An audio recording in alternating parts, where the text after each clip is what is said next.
स्वागत है आप लोगों का इस वीडियो में। बेसिक क्वेश्चन है, देखते हैं क्या कह रहे हैं। दो ब्लॉक्स हैं, मास 10 केजी और 30 KG are placed along a vertical line. तो एक वर्टिकल लाइन पर दो मास M1 को मैं 10 केजी बोल रहा हूँ और M2 को 30 केजी बोल रहा हूँ। The first block is raised through a height of 7 centimetre. तो ये जो पहला ब्लॉक है, इसको मैं नया डायग्राम बनाया हूँ इस वर्टिकल एक्सिस पे, उसको डेल्टा Y1 यानी कि 7 सेंटीमीटर ऊपर उठाया गया। तो सेकेंड मास को कितना मूव करें कि सेंटर ऑफ मास 1 सेंटीमीटर ऊपर चले जाए।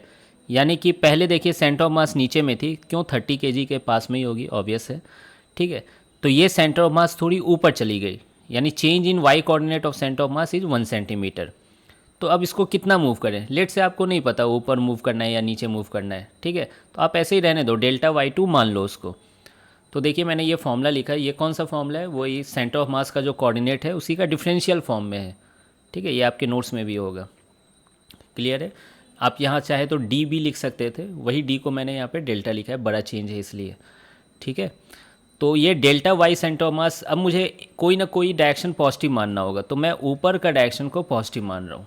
ठीक है, delta Y centre of mass कितना हो जाएगा, 1 सेंटीमीटर हो जाएगा, है ना। यूनिट बाद में पुट कर लूँगा मैं।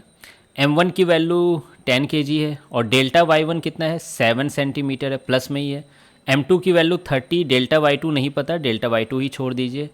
M1 प्लस M2 कितना हो जाएगा, 40। ठीक है, अब देखिए इधर ये 40 आ जाएगा और ये 70 है, तो ये 40 माइनस 70 हो जाएगा, equal to 30 into delta Y2। तो आप देख सकते हो डेल्टा Y2 की वैल्यू कितनी आ रही है, ये -70 है, तो 40 माइनस 70 कितना होगा, -30, 30 कट जाएंगे, तो ये -1 सेंटीमीटर आ रहा है।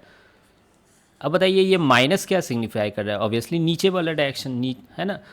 तो फाइनल आंसर इसका क्या हो जाएगा कि आपने M1 को ऊपर शिफ्ट किया है, तो वाई सेंटर ऑफ मास जो हो गई वो ऊपर शिफ्ट की है, तो उसके लिए M2 को नीचे शिफ्ट करना होगा। ठीक है, डाउनवर्ड शिफ्ट करना होगा, और कितना, यहीं पे लिख देता हूँ, 1 सेंटीमीटर डाउनवर्ड शिफ्ट करना होगा,